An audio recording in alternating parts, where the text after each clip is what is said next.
Hello, আসসালামু আলাইকুম মিনাসান konnichiwa. আমি খালেদ হাসান মুন্না, গ্লোবাল এইডের জাপানিজ ল্যাঙ্গুয়েজ ক্লাসের ধারাবাহিকতায় আজকে আপনাদের শেখাবো হিরাগানার ব্যবহার, উচ্চারণ এবং ব্যবহার বৃদ্ধি।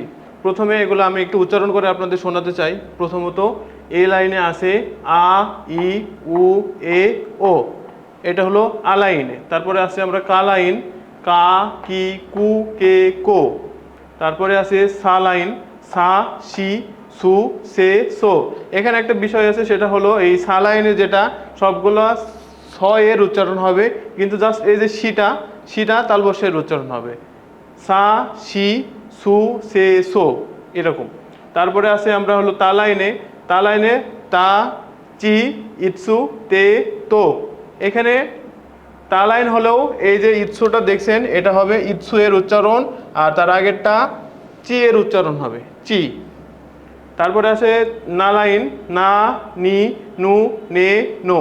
এটা সবগুলাই দন্ত এর নো এর মতো উচ্চারণ হয়ে শুরু থেকে শেষ হবে। তারপর আছে হা লাইন, হা, হি, ফু, হে, হো। এটা ফু এর উচ্চারণ হবে, হু এর উচ্চারণ না হয়ে এটা একটু এক্সচেঞ্জ হয়ে ফু এর মতো উচ্চারণ হবে।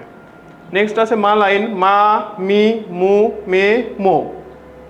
তারপরে আছে ইয়া, ইউ, ইও। তারপরে আছে রা লাইন, রা, রি, রু, রে, রো। তারপরে ওয়া, ও, একদম শেষটা হলো যেটা আমরা বাংলাতে উন্নের মতো উচ্চারণ হয়, অথবা দন্ত নয়ের মতো উচ্চারণ আপনারা করতে পারেন। আচ্ছা, শর্ট সংক্ষেপে আমি আপনাদের একটা বিষয়টা লিখে দেখাই। ব্যবহার বিধিটা এরকম। আমি এখানে লিখছি যে কাকি মাছ মানে লেখা। এই দেখেন, যেমন এটা আসছে কাকি মাছ থেকে এই কাটা, আর এই যে কিটা নিয়েছি কা কি, আর এই যে মাটা আসছে আপনার মা লাইন এখান থেকে মা। তারপর এই যে সুটা আসছে আপনার এখান থেকে। একসাথে লিখে আমরা এখানে লিখছি কাকি মাছ, একটা শব্দের ব্যবহার। কাকি মাছ মানে হলো লেখা। তারপর আর লিখছি কুরুমা, কুরুমা, কু, রু, তারপরে এই যে মা আছে কুরুমা, কুরুমা মানে হলো গাড়ি।